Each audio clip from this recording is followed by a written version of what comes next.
थाना शरकपुर शरीफ की हुदूद से 15 साल लड़की नायाब घर से काम की गरज से निकली लेकिन घर वापस ना आई।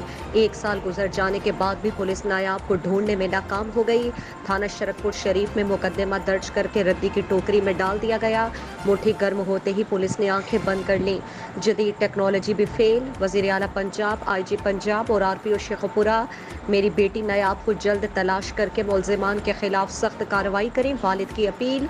शेखपुरा के इलाका थाना शरकपुर शरीफ की हुदूद से 15 साल लड़की नायाब घर से काम की गरज से मुनीर और यूसुफ नामी शख्स के साथ स्ट्रॉबेरी और अमरूद के बाग में गई और वापस ना आई।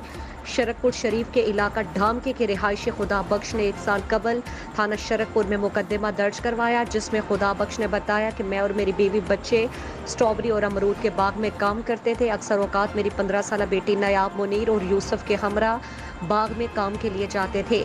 एक दिन मुनीर और यूसुफ के हमरा मेरी बेटी नायाब बाग में काम के लिए गई, जो कि अहले मोहल्ला ने भी उनको एक साथ जाते देखा। काफ़ी वक्त गुजरने पर जब साहिल ने मुनीर और यूसुफ से अपनी बेटी बारे दरियाफ्त किया तो मुनीर और यूसुफ ने इनकार करते हुए कहा कि वो नायाब के बारे में कुछ नहीं जानते। वालिद की जानिब से बार बार पूछने पर मुनीर और यूसुफ ने गुमशुदा लड़की नायाब के वालिद को धमकाना शुरू कर दिया। साहिल ने 1 साल कबल थाना शरकपुर शरीफ में मुकदमा दर्ज करवाया, लेकिन पुलिस ने FIR दर्ज करके रद्दी की टोकरी में डाल दी। पुलिस की जानिब से ताहाल किसी किस्म की कोई कार्रवाई अमल में नहीं लाई जा सकी। नायाब के वालिद ने वज़ीर आला पंजाब, IG पंजाब और RPO शेखपुरा से अपील की है कि उनकी बेटी नायाब को जल्द तलाश किया जाए और मुलजिमान के खिलाफ सख्त से सख्त कार्रवाई अमल में लाई जाए। लापता है, मर गए, जींदी है कितना है कितना नहीं।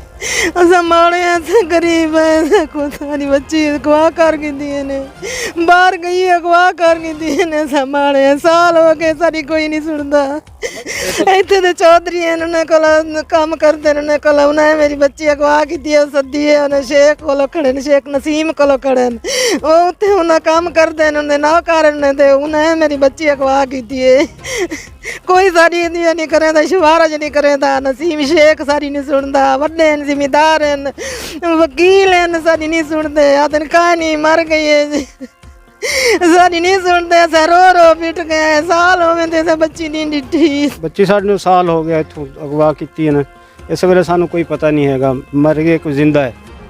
तो असी बड़े बक्सा दे चौधरियां को आंदे जाते रहे, कट करते रहे। वो कहते हैं जी असी उन्होंने बंदियां को नहीं हैगी, असी सारा कुछ छाणबीण की बैठे हैं। बच्चे उन्होंने कोल है इस वेले भी।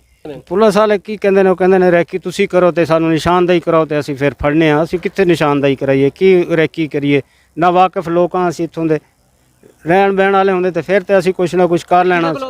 वज़ीर आला पंजाब नूं उत्थे भी असी गए हैं, सारा कुछ मकसद DPO कोले भी असी गए हैं, सारियां कोलों टुर फिर के ना किसी ने साडी गल नहीं सुनी, कोई पैरवाई नहीं हो।